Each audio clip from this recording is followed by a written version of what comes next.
Hello, welcome to my prescription for student safety video. It's been a few years since I was at uni, and I can't really remember what I learnt back then, but I do remember I had a great time, and I'm sure you will too.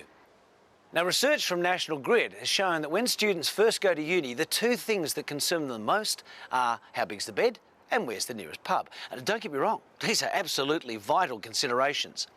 But there's several things I want to talk to you about, several deadly serious things, especially if you're going to live in rented student accommodation.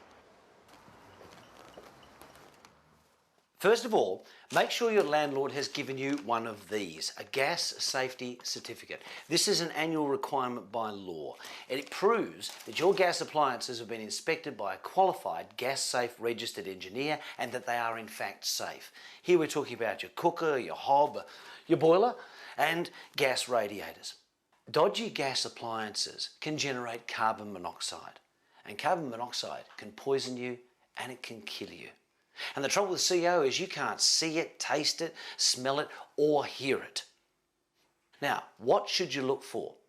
The flame on your boiler might burn yellow or orange instead of blue. The pilot light might go out easily, or there could be stains or soot around the appliance. Now, symptoms of CO poisoning include a headache, shortness of breath, lightheadedness, sickness, or dizziness. And the thing is, it can kill in a matter of hours, so you're especially vulnerable when you're asleep.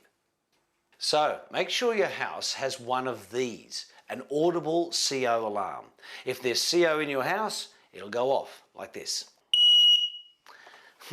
And speaking of alarms, make sure your house has one of these too, a fire alarm. Now, this is a legal requirement, so make sure your landlord puts one in.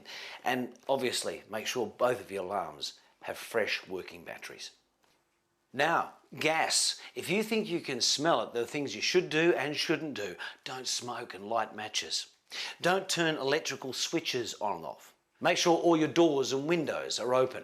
Then turn off the gas control valve at the meter, unless the meter's in the cellar, because you might have to turn a light on to go down there and that could trigger an explosion. Then you immediately call the National Gas Emergency Service on 0800 111 999. They operate 365 days of the year, 24 hours a day. Now, you need to ensure that your electrical appliances are safe in your house as well, and see if they have a sticker on them that shows they've been inspected and they are safe. Once again, if you're unsure, ask your landlord. I mean, they expect you to pay your rent on time. You have a right to expect that they provide you with a safe home. Now, before I go, one last thing. I think it's probably safe to assume you don't live in a mansion surrounded by acres of land. So get to know the people next door.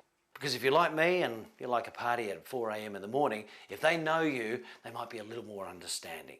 As they say in the classics, everybody needs good neighbours.